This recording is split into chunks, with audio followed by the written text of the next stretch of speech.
Evangelho de Jesus, segundo escreveu Lucas, no capítulo 15. E nós vamos refletir alguma coisa sobre essa ênfase que nós estamos dando nesse mês. Eu creio na família.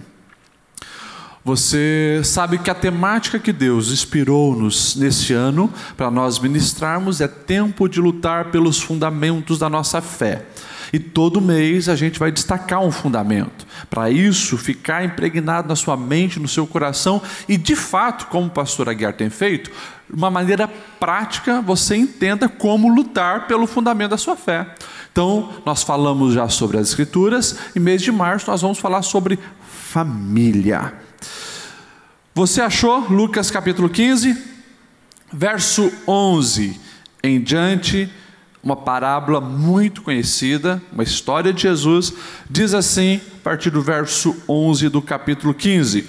Jesus continuou: um homem tinha 2 filhos. O mais novo disse a seu pai: Pai, eu quero a parte da minha herança. E assim então ele repartiu a propriedade entre eles. Não muito tempo depois, o filho mais novo reuniu tudo o que tinha, foi para uma região distante e lá desperdiçou seus bens vivendo irresponsavelmente. Algumas versões diz dissolutamente. Verso 14. Depois de ter gasto tudo, houve uma grande fome em toda aquela região e ele começou a passar necessidade. Por isso foi empregar-se com um dos cidadãos daquela região, que o mandou para o campo a fim de cuidar de porcos. Ele desejava encher o estômago com as vagens de alfarrobeira que os porcos comiam, mas ninguém lhe dava nada.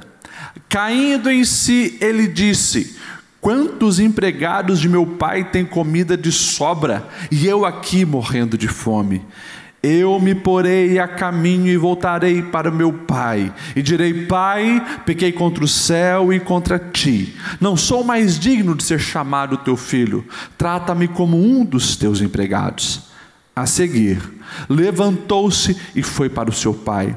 Estando ainda longe, seu pai o viu e, cheio de compaixão, correu para o seu filho, o abraçou e o beijou. E o filho disse: Pai, pequei contra o céu, contra ti, não sou mais digno de ser chamado teu filho. Mas o pai disse aos servos: depressa, tragam a melhor roupa e vistam nele. Coloquem um anel em seu dedo, calçado em seus pés, tragam um novilho cevado e matem-no. Vamos fazer uma festa e comemorar, pois esse meu filho estava morto e voltou à vida, estava perdido e foi achado. E assim começaram a festejar. Enquanto isso, o filho mais velho estava no campo. Quando se aproximou da casa, ouviu a música e a dança, então chamou um dos servos e perguntou o que estava acontecendo. Ele respondeu: seu irmão voltou. Seu pai matou o novilho cevado, porque o recebeu de volta são e salvo. O filho mais velho encheu-se de ira e não quis entrar. Então seu pai saiu e insistia com ele, mas ele respondeu ao seu pai: olha, todos esses anos tenho trabalhado como escravo ao teu serviço e nunca desobedeci às tuas ordens, mas tu nunca me deste nenhum cabrito para eu festejar com os meus amigos. Mas quando volta para casa, esse seu filho que esbanjou os teus bens com as prostitutas, matas o novilho gordo para ele. Disse o pai: meu filho, você está sempre comigo e tudo que eu tenho é seu, mas nós tínhamos que comemorar e nos alegrar, porque esse teu irmão estava morto e voltou à vida, estava perdido e foi achado. Amém? Meus irmãos, quando nós falamos de família, nós falamos de algo que, como você mesmo disse essa noite, é um projeto de Deus, e é algo que está no coração de Deus. Você repetiu umas 2 vezes já nessa noite a frase: eu creio na família. O que está por trás disso? Quando você diz que você crê na família, você está se comprometendo com algo. Com o que você está se comprometendo? Como nós falamos, esse mês você ouvirá muito sobre família. E talvez você está aqui preocupado dizendo: pastor Lediel, eu sou um adolescente, eu sou um jovem que moro sozinho. Pastor Lediel, eu sou alguém traumatizado com a minha família. Eu odeio essa palavra. Como alguns já me relataram, pastor Lediel, quando nos domingos à noite vocês fazem aquela oração em família, é o pior momento para mim, porque eu não tenho boas referências quanto ao meu lar. Eu me bloqueio, eu me angustio, eu não sei o que fazer. Escute o que eu vou te dizer. Se você acredita que família é um projeto de Deus, você precisa, com urgência, independente se a sua referência é boa ou não, melhorar o teu entendimento sobre família. Porque se família é um projeto de Deus, você pode ter certeza que isso é algo bom, é algo excelente. Mas nós sabemos que temos um adversário que tenta minar tudo aquilo que Deus estabeleceu.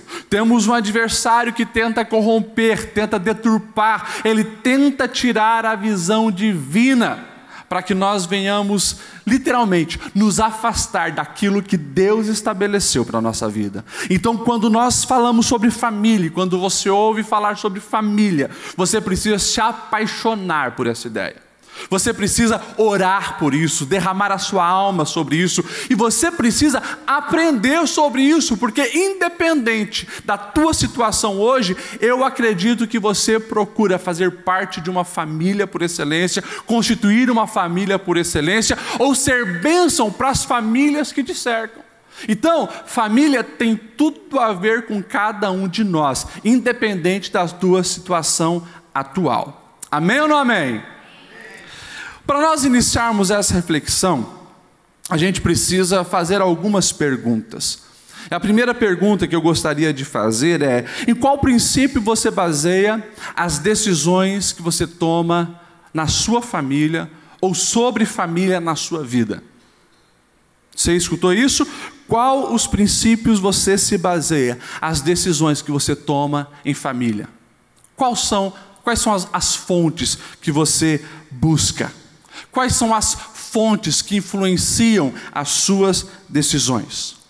Numa geração como a nossa, uma geração digital, a gente sabe que muitas fontes vêm do mundo virtual. As pessoas tomam as decisões sobre família baseado no que assistiram na TV, o que assistiram na série no Netflix, ou que ouviram o youtuber falar a respeito de família.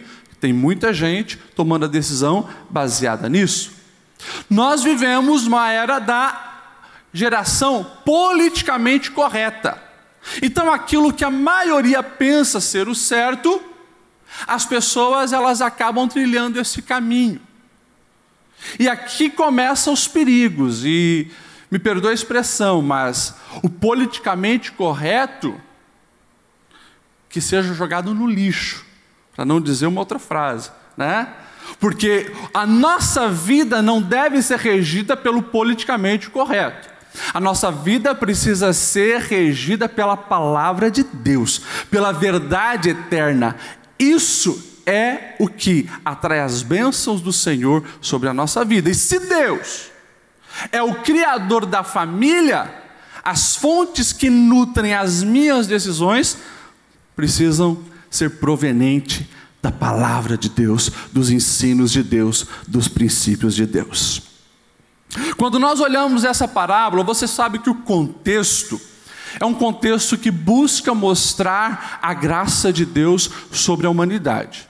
E você vai ver lá no versículo 1 do capítulo 15, já falei algumas vezes, mas só para você entender o contexto. Jesus está ensinando e lá tem prostitutas, pessoas rejeitadas da sociedade, os pecadores. Lá tem publicanos, aqueles que cobravam impostos e eram vistos como pior espécie. Olha só, as piores espécies, prostitutas e publicanos. Do outro lado, tinha também ali no grupo, ouvindo Jesus ensinar, os fariseus, os escribas, aqueles que se consideravam os religiosos, os puros. Jesus, então, ele vai contar 3 histórias. Você conhece as 3 histórias do capítulo 15. Você vai ouvir a história da ovelha perdida, pastor tinha 100 ovelhas, aí ele conta 99, repete a contagem 99, está faltando uma, vai atrás da ovelha perdida até encontrar, resgata e faz uma festa quando chega em casa com os outros pastores. Uma segunda história, Jesus conta a história de uma mulher que tinha dracmas, e ela perde uma dessas dracmas dentro de casa. E ela varre toda a casa, e quando encontra aquela dracma, chama as amigas, as vizinhas, faz uma festa porque achou a dracma perdida. E Jesus culmina essas duas histórias numa terceira história, porque Jesus está dizendo, olha, alguns se afastam da casa, como a ovelha, vão para o mundão, se perdem, pecadores, publicanos, prostitutas, estão longe. Outros se perdem dentro de casa, mas a graça é sobre os dois. Ou seja, Jesus então vai contar uma história de um pai que tinha 2 filhos. O filho mais novo pede herança e vai para o mundão fazer a festa. A boa parte da humanidade se enquadra aqui, pessoas que não querem nada com Deus, vão para longe e mergulham-se no pecado, sujam com o lamaçal do pecado, mas uma hora se arrepende e volta para Deus, e o pai aqui está de braços abertos para recebê-lo. Outros se perdem dentro de casa, outros mantêm aquela posição religiosa, aqueles que buscam obedecer, mas não porque já receberam a graça, para alcançar alguma graça, e também estão longe do coração do Pai. Jesus então está nesse capítulo falando sobre a graça, mas é interessantíssimo. E essa semana eu estava observando nesse texto, e essa pregação ainda não está fechada, mas me destacou algumas coisas que essa história dos filhos pródigos, posso dizer assim, e de um pai amoroso, evidencia a respeito de um lar. Eu acho fantástico já a ideia de Deus pegar a figura de um pai de família, se colocando como o Deus amoroso, mas é uma família que não é perfeita. Uma família que tem um pai muito amoroso, um pai gracioso, um pai que tem atitudes maravilhosas frente aos filhos, mas os filhos são errantes, os filhos são pecadores. E aqui já começa a ilustração de Jesus, evidenciando que não tem família perfeita. Não tem família perfeita. E você precisa entender isso. Enquanto nós estivermos nesse mundo, nenhuma família será 100% perfeita. Agora, nós precisamos estar num processo de aperfeiçoamento. Por isso estão aqui os princípios do Senhor. Eu acho fantástico a maneira que Jesus fala. E essa família que Jesus aqui conta essa história, que é uma família também problemática, é uma família que tem os seus reveses, tem as suas tempestades, é uma família que mostra que se nós não estivermos atentos, alguns ladrões da paz no lar podem também fazer parte da nossa família e roubar a paz na nossa casa. A temática dessa pregação é isso: os ladrões da paz dentro de um lar. Olha só, mantenha a Bíblia aberta e vai comigo ali, a partir do verso 11 e 12. Diz assim: Jesus continuou, um homem tinha 2 filhos. Não vou entrar nos pormenores, cadê a esposa, se tinha falecido, por que não aparece, não vou entrar nos detalhes, porque isso aqui é uma história que Jesus está contando. Agora, olha o verso 12. O mais novo disse ao seu pai: Pai, eu quero a minha parte da herança. Até aqui. Fica claro, um dos ladrões da paz dentro do lar, sabe qual é? É quando alguém não sabe o seu lugar dentro da própria casa. Quando alguém não sabe o seu lugar dentro da própria casa, você pode ter certeza que vai faltar a paz naquele lar. Nós temos aqui o irmão mais novo, nem era o irmão mais velho, que tinha direitos a mais na cultura de 2000 anos atrás lá de Israel. O irmão mais novo, ele chega para o pai e ele comete algo absurdo, impensável para aquela comunidade. Pedir a herança para o pai antes do pai morrer. Como é que vai pedir a herança para o pai? Herança fica depois que o pai morre.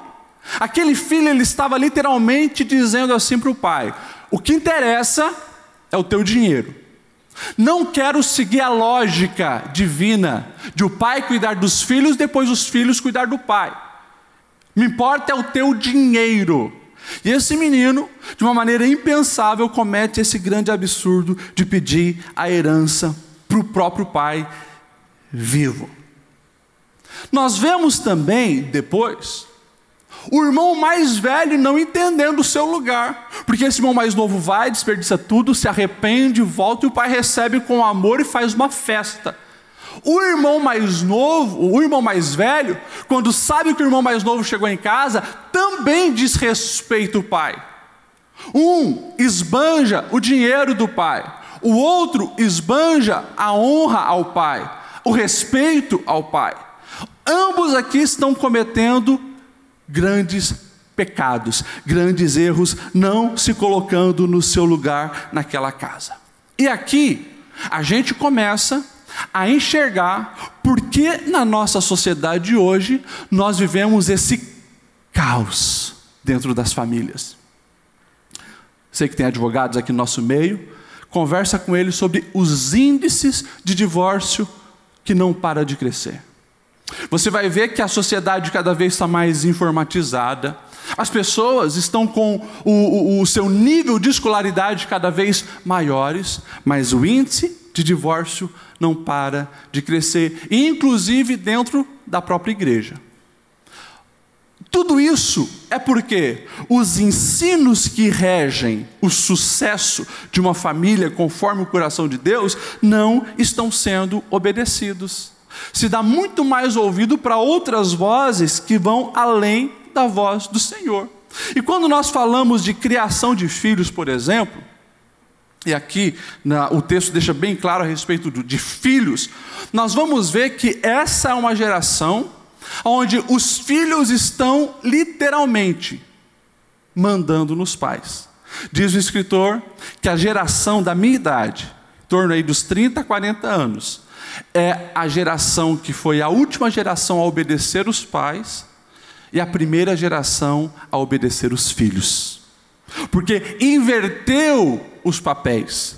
E se você, por exemplo, pegar capas de revistas, pode pegar capa de revistas seculares, você vai ver que essa tem sido uma temática frequente nos últimos anos.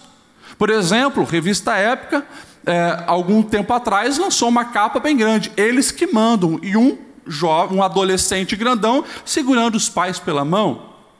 Uma outra capa de uma revista secular dizia: é preciso que os pais aprendam a dizer não. Por quê? Todas as coisas agora estão se invertendo. Isso gera um caos coletivo em toda a sociedade. Não afeta a sua família, afeta na escola, uma geração de adolescentes e crianças rebeldes que coloca o dedo na cara do professor e manda nos professores. Uma geração que comete atrocidades porque não tiveram limites em casa. Eu não sei se alguém aqui trabalha em RH, mas os RHs hoje estão de cabelo em pé. De vez em quando eu converso com alguém da área da psicologia que estudou comigo, que trabalha em RH, não sabe o que fazer com essa geração que está vindo aí. Porque é uma geração que se acha, uma geração egoísta, é uma geração que não se submete a nenhuma autoridade, está todo mundo apavorado. Às vezes é inteligente, fala inglês, tem domínio de programação da informática, mas as coisas essenciais a respeito da vida não sabe. Por quê? Porque os princípios de Deus não estão sendo obedecidos na vida prática. Pais estão perdendo o controle e filhos não estão sabendo o seu lugar dentro de um lar. Qual é o lugar de um filho dentro de um lar? É só você ir para a palavra. Está lá, já 3.500 anos atrás, nas tábuas da lei, os 10 mandamentos. Honra o teu pai e a tua mãe, para que se prolongue os dias sobre a terra. Provérbios que foi lido hoje, Provérbios 6, versículo 20. Meu filho, obedeça os mandamentos do seu pai, não abandone o ensino da sua mãe. Novo Testamento, Efésios capítulo 5, 6, vai falar muito bem desses papéis. Para os filhos, filhos, obedeçam aos seus pais no Senhor, pois isso é justo. Ou seja, a gente fala tanto de justiça, de querer fazer o que é correto, o que é reto, está aqui. Obedeçam os seus pais, honrem os seus pais no Senhor. O texto de Paulo ali em Efésios vai dizer: honra teu pai e a tua mãe, porque este é o primeiro mandamento com promessa. E continua: para que tudo te corra bem, tenhas longa vida sobre a face da terra. E daí a gente também começa a perceber porque é uma geração que tem atraído tanta maldição sobre si. Ei, você acha que não tem nada de espiritual no índice crescente de suicídio entre os jovens e adolescentes, que não para de crescer no mundo? O número de pessoas destruídas pela droga, pelo álcool, por doenças venéreas, pessoas que morrem em acidentes, o tempo todo está acontecendo isso. Você acha que não tem também batalha espiritual nisso? E isso não é também maldição que as nossas gerações estão vivendo porque não sabem honrar e obedecer os seus pais? Eu acho lindo quando Lucas, o evangelista Lucas, ele é aquele que destaca a adolescência de Jesus. Nós não temos muito a respeito da vida de Jesus, muitas informações a respeito da vida de Jesus, antes dos 30 anos. Nós sabemos do nascimento, nós sabemos que ele fugiu para o Egito, depois foi para Nazaré, que ali houve aquela perseguição quando ele nasceu, e assim por diante. Nós sabemos isso. Daí Lucas ele vai destacar quando Jesus tinha 12 anos, quando vai ao templo. Eu acho fantástico. Capítulo 2, verso 51, Lucas ele escreve assim: e Jesus desceu com eles para Nazaré, e lhe era submisso. Olha essa frase, talvez você nunca reparou nessa narração de Lucas, falando do adolescente Jesus. Ele era obediente e submisso aos seus pais. É fantástico isso. Isso evidencia a coerência dos ensinos do Senhor, tanto do Antigo Testamento quanto do Novo Testamento, falando para os filhos: obedeça e honra pai e mãe. Talvez você está aqui e você está na sua mente pensando só em criança, adolescente e jovem que ainda moram na casa dos pais. Não, essa palavra é para mim.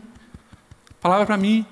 Casado, pai de um filho de 8 anos, de uma filha de 7 anos, mas que tem os meus pais vivos. Eu estou honrando e respeitando os meus pais. Talvez você está aqui, você tem cabelo branco já, mas o teu pai ou a tua mãe ainda é vivo. E a pergunta do Senhor ainda é essa: você tem honrado o seu pai e a sua mãe? Tem respeitado? São perguntas que nós precisamos fazer para a nossa vida. E hoje é culto de ensino, é para a gente olhar na palavra e aprender que os céus e a terra vão passar, mas as palavras do Senhor não. E às vezes a gente não sabe porque as coisas não fluem na nossa vida, não deslancham, não destravam. Às vezes é isso aqui.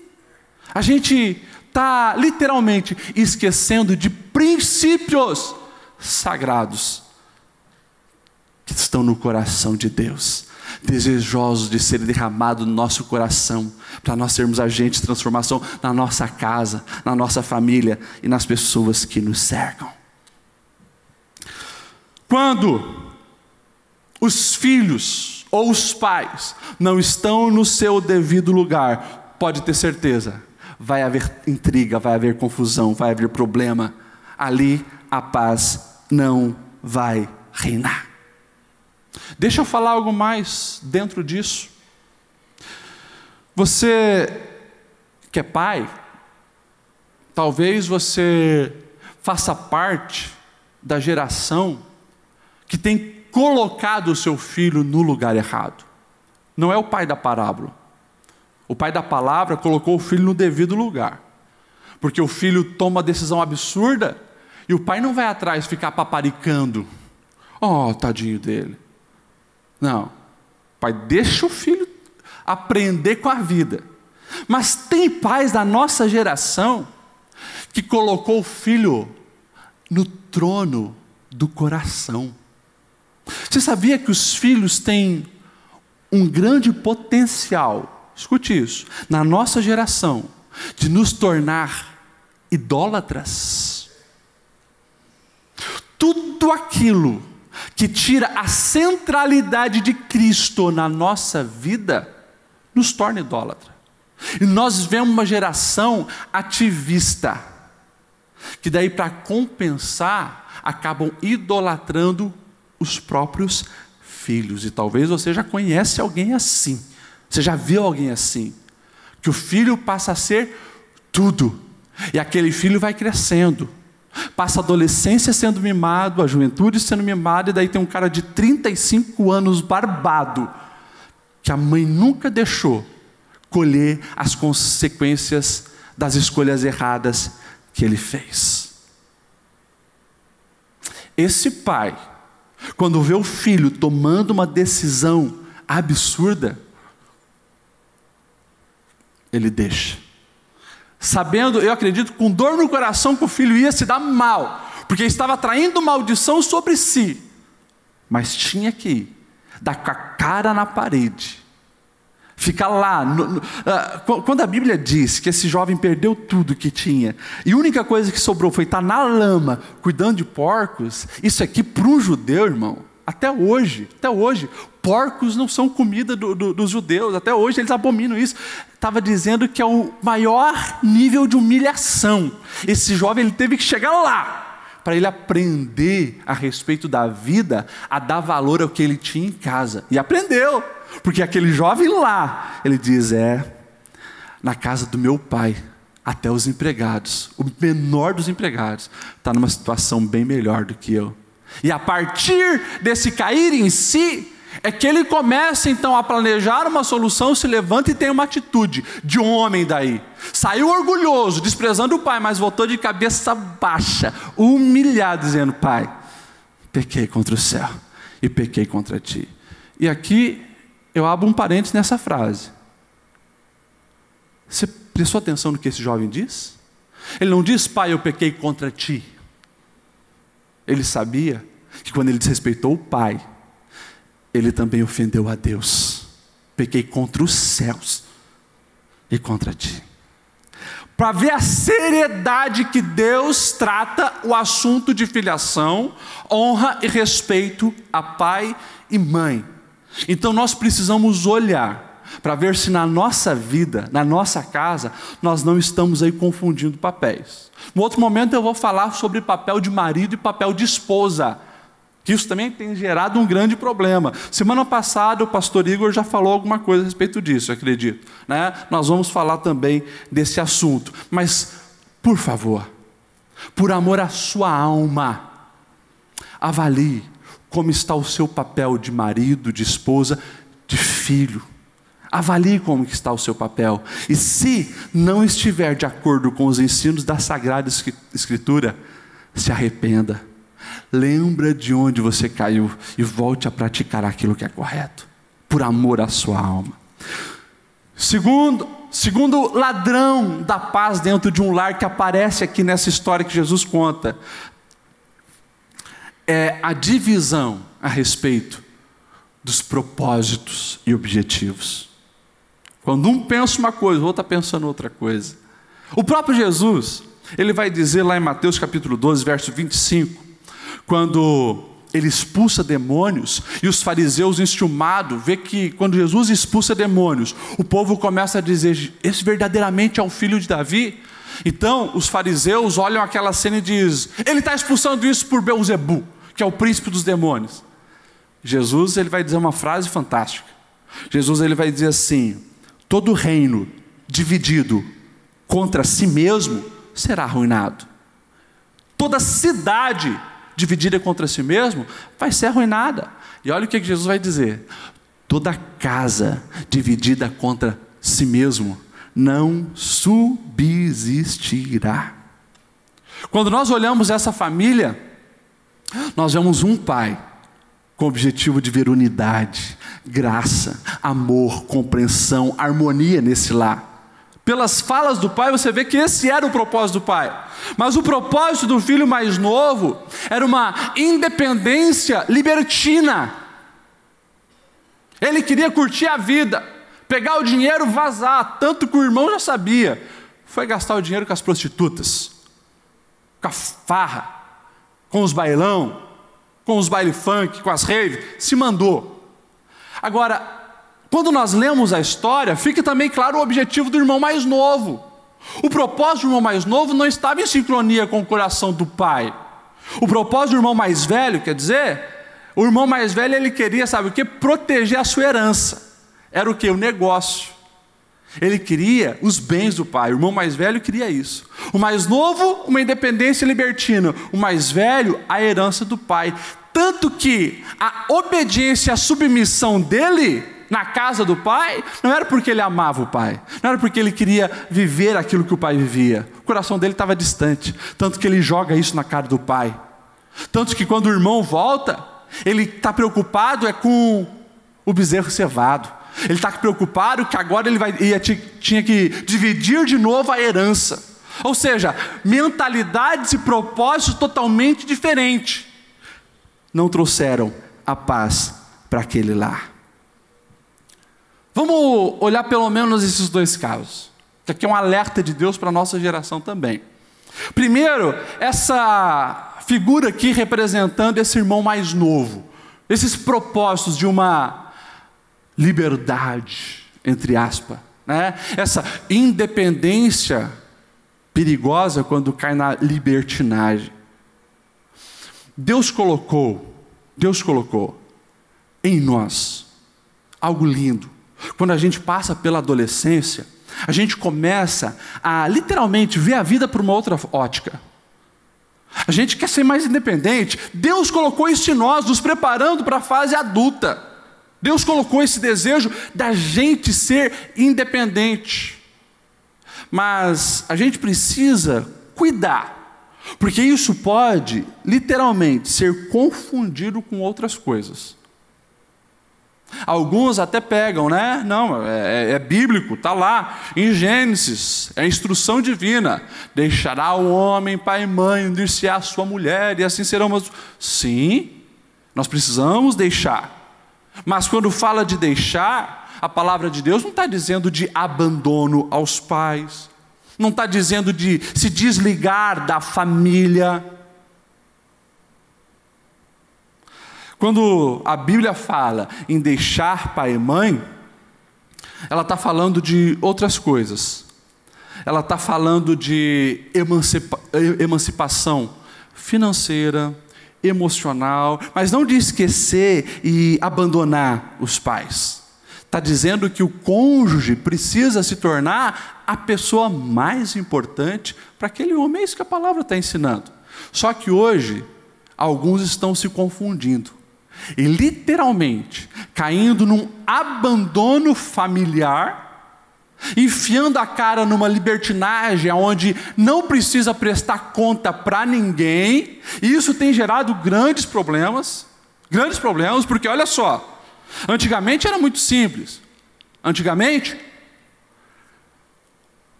o divórcio já era visto por um olhar diferenciado. Então as pessoas às vezes nem mais, digamos, tinham sentimentos. A gente aprendeu isso, que o casamento não é baseado em sentimentos, é propósito, é decisão, é escolha, é aliança, mas enfim. Mas antigamente, geralmente o homem ele saía da casa do seu pai para casar, e a moça saía da casa da sua mãe para casar. Hoje as coisas mudaram, as pessoas vão para uma outra cidade fazer uma faculdade e tal. Então o que tem acontecido? Hoje as pessoas saem de casa e literalmente esquecem pai e mãe. O celular, às vezes, da mãe, coitada, está ligando e ele está vendo lá, mas despreza, porque não quer mais prestar conta. Vai criando uma mentalidade muito independente. E daí está o cara lá, uma mentalidade independente desde os 25 anos, 10 anos de dependência. Agora está com 35 e quer casar.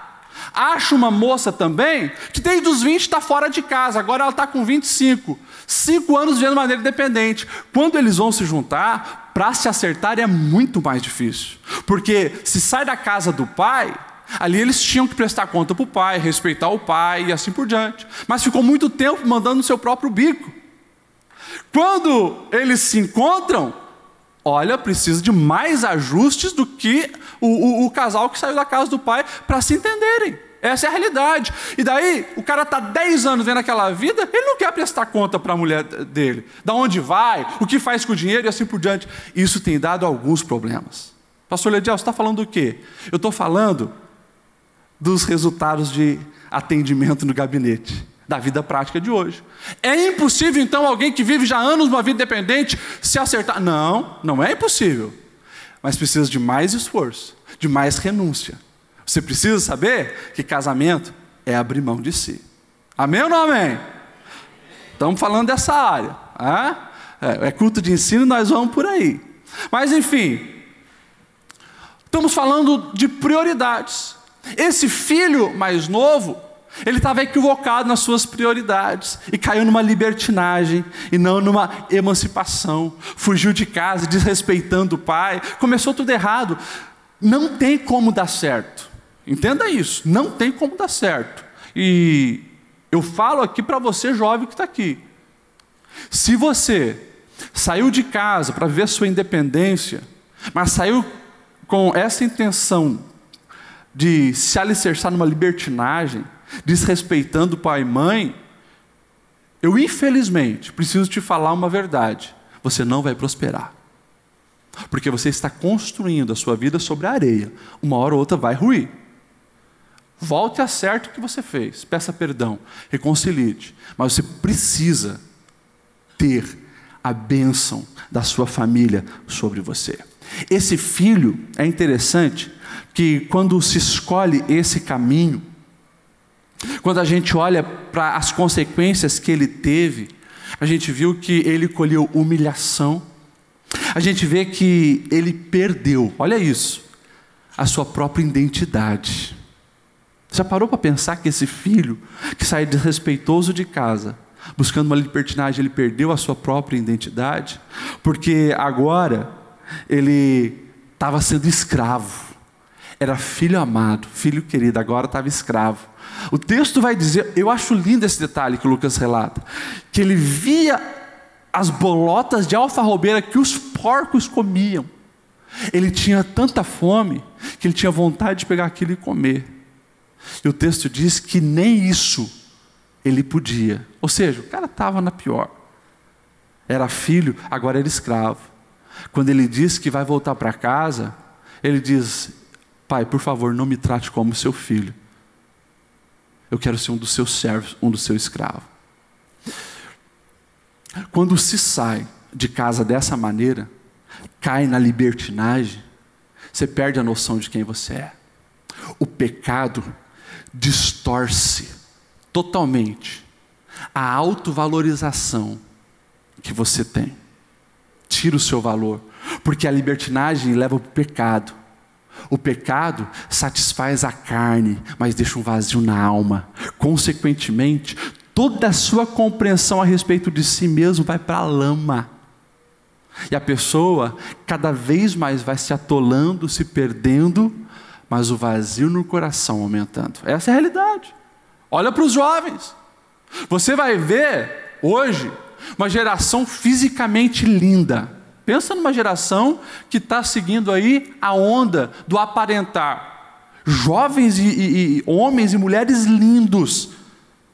Mas também você vai ver uma geração vazia na alma. Uma geração sem estrutura emocional nenhuma. É a realidade disso aqui, da palavra de Deus. A gente olha para isso aqui e a gente vai ver que essa libertinagem acaba trazendo uma sobrecarga sobre esse jovem que ele não precisava levar. Não era o tempo dele sair de casa. Ele achou que sabia alguma coisa, mas não sabia nem fazer amigo, porque quando foi bater na porta de alguém, quando acabou o dinheiro, ninguém lhe deu nada. Não tinha estrutura nenhuma. Agora estava levando um fardo que ele não conseguia suportar sobre si. De culpa, de desespero, de angústia. Nem sobreviver estava conseguindo.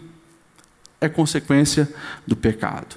Eu vou pular, porque não tem como falar muito mais sobre isso. O tempo voou. Vamos olhar para o irmão mais velho agora. O irmão mais velho, ele é o relato também do propósito ambicioso da ganância nos corações das pessoas hoje. Uma família onde tem ganância e o alvo de alguém daquela família é apenas o enriquecer, é apenas o se destacar no poder, na fama e assim por diante, você pode ter certeza, a paz não estará ali. O versículo 28 em diante vai dizer: o filho mais velho encheu-se de ira e não quis entrar. Então o seu pai saiu e insistia com ele. Mas ele respondeu ao pai: olha, todos esses anos tenho trabalhado como escravo a teu serviço, nunca desobedeci às tuas ordens, mas tu nunca me deste um cabrito para eu festejar com os meus amigos. Quando volta esse teu filho, que esbanjou todos os bens com as prostitutas, tu mata o novilho cevado para ele. Essa é a geração que está preocupada com o bem. Essa é a geração que só está preocupada com o cifrão. Não está preocupado com o relacionamento, não está preocupado com a alma do irmão necessitado, não está preocupado aonde o irmão foi, o que o irmão sofreu, não está preocupado com nada. Ele está preocupado com o material. A gente sabe, e eu tenho pregado isso continuamente aqui, nesse púlpito, que esse é o espírito da nossa geração, focado apenas no cifrão, no ter, porque você precisa construir a sua identidade baseada no que você tem. A sociedade lá fora vai te valorizar pelo que você tem.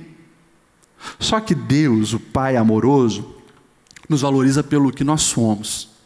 Independente se nós estamos com túnica de seda ou com trapo sujo, com lama e cocô de porco, para o Pai nós somos filho. E Ele vai nos abraçar.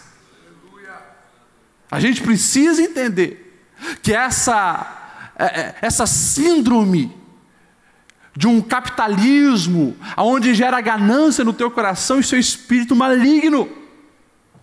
Paulo, orientando a Timóteo, ele vai dizer: cuidado, e orienta esses que querem ficar ricos, porque muitos seguindo esse caminho caíram em desgraça, caíram em perdição, entraram em confusão.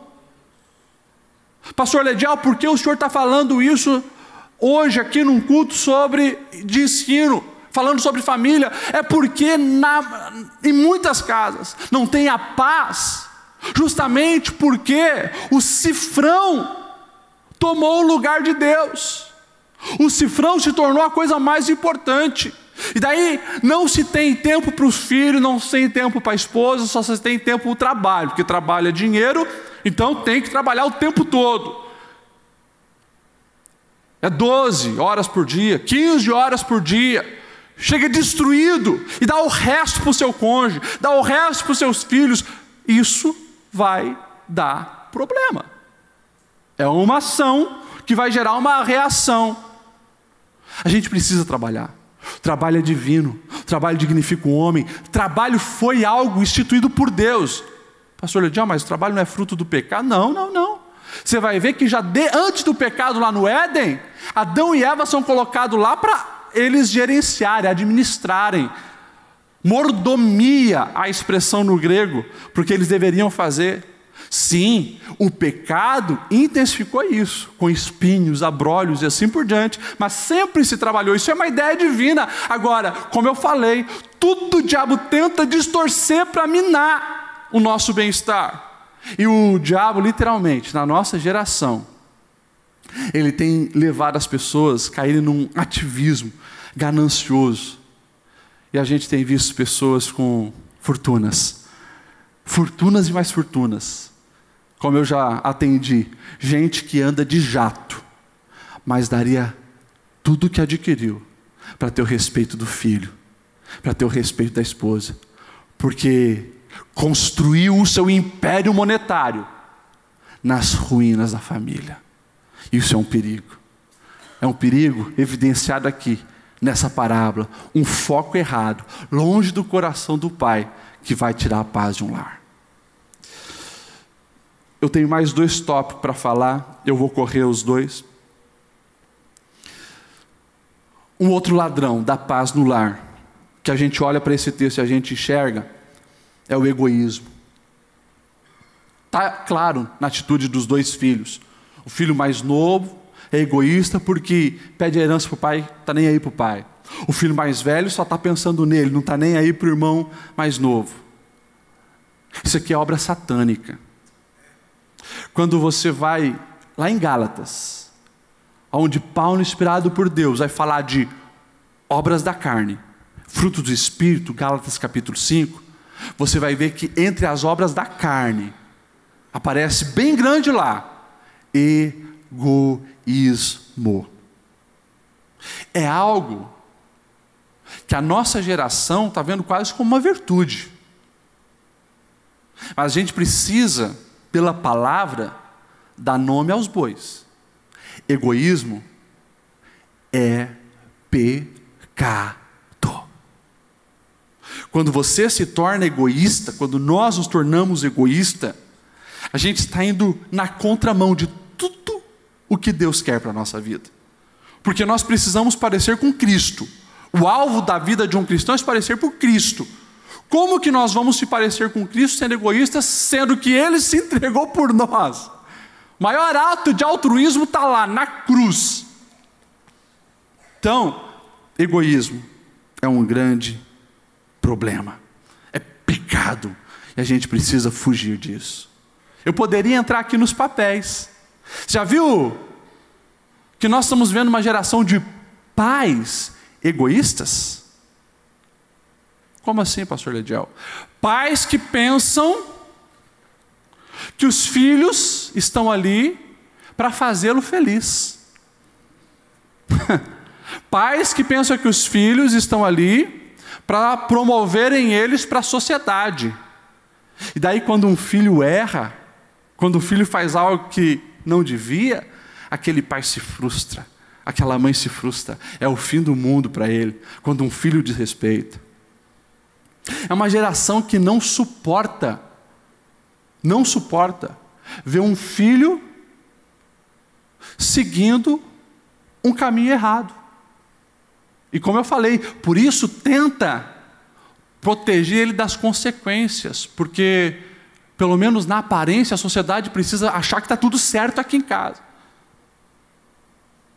Essa é a geração que nós estamos vendo aí.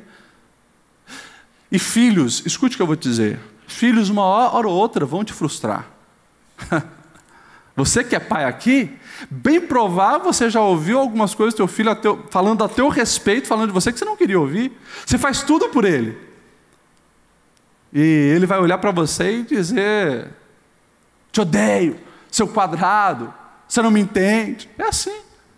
Na sua infantilidade, imaturidade, os filhos vão fazer isso. Mas tem um monte de pais se perdendo, se desestruturando, porque eles estão pensando só neles. E se um filho compromete a sua imagem de pai e mãe perfeita, que conseguiu direcionar os filhos, aquilo ali é rompido e é um absurdo para ele. Enfim, egoísmo é um grande problema. Maridos egoístas, mulheres egoístas, filhos egoístas. Ou geração de filhos egoístas também. Filhos que vê o pai como esse aqui, apenas como um caixa monetário, um caixa de banco, onde quando precisa, passa lá o cartão, dá um beijo, dá um carinho, pai, e daí o pai dá vintão, cinquentão, cenzão, mas fora disso o pai não serve para nada. Geração egoísta. Aonde reina o egoísmo, vai faltar a paz do Senhor. Vou pular agora para o último ponto, a falta de perdão. Também é um ladrão da paz dentro do lar. Aqui, o pai perdoa, mas tem um irmão que não perdoa. Um irmão que sempre está ali para apontar o dedão e te acusar. Alguém que está ali para dizer: desperdiçou os bens com as prostitutas, não merece nada, não merece perdão, não merece graça. Qualquer família, em qualquer nível de relacionamento, seja pai, filho, marido, mulher, irmãos, se não tiver perdão, vai faltar a paz. A gente precisa entender que nenhum de nós somos perfeitos. Todos nós somos falhos, errantes, pecadores. Todos nós. Se nós não somos perfeitos, uma hora ou outra nós vamos errar com as pessoas que nos cercam. Porque dentro do lar, a gente é, de fato, quem somos. Para a sociedade a gente camufla. A gente vai trabalhar e bota um sorriso no rosto. E finge que está tudo bem. Dentro de casa, Nós de fato somos aquela pessoa. E lá a gente bota os nossos males para fora. E a gente se machuca. Com palavras, com atitudes, a gente se fere. Se não há perdão, pode ter certeza, vai faltar paz. A gente poderia pegar muitas famílias. Uma família clássica. A família de Jacó. Está lá. Os irmãos que pegam o predileto, José, jogam numa cova, sujam a túnica com um sangue de animal e diz, olha, morreu.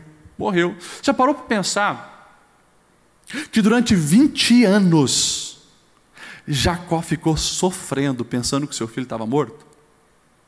Eu pergunto para você, 20 anos, aqueles irmãos se corroeram pela culpa. Olha só, quando eles voltam, lá no Egito, 20 anos depois, para buscar alimento, porque na terra deles faltou alimento, e José não se revela de início, mas coloca a taça dele, né, para pegar os irmãos e tal. Quando eles veem que a taça está ali e as moedas foram devolvidas, qual a primeira coisa que vem na mente deles? Isso está nos acontecendo, porque lá atrás, 20 anos, nós fizemos aquilo com José. Você parou para pensar nisso? 20 anos aqueles homens sofreram, tentaram acabar com José porque era o predileto, mas apenas viram o favoritismo de José ser transferido para Benjamim. É isso que aconteceu. E aquela família fica 20 anos sobre culpa. Quando que acontece a paz naquele lar? Aquela família só vai ter paz quando os irmãos vão para o Egito, se encontram, José se revela e libera perdão. Ali a paz começa a reinar. Gente, a nossa sociedade hoje tem sido afligida em todas as áreas pela falta de perdão. Se você não aprendeu a perdoar, se eu não aprendi a perdoar, eu preciso me converter de novo. Você precisa se converter de novo. Porque não tem como ser cristão e não praticar o perdão. O nosso exemplo maior é Cristo, perfeito, sem erro. O Cordeiro Imaculado de Deus que veio aqui no mundo e não cometeu um pecado. Mas na cruz, quando estava sendo morto, olhou para a humanidade e disse, Pai, perdoa. Os malfeitores não sabem o que fazem. E daí a gente acha, não, mas ele é o culpado.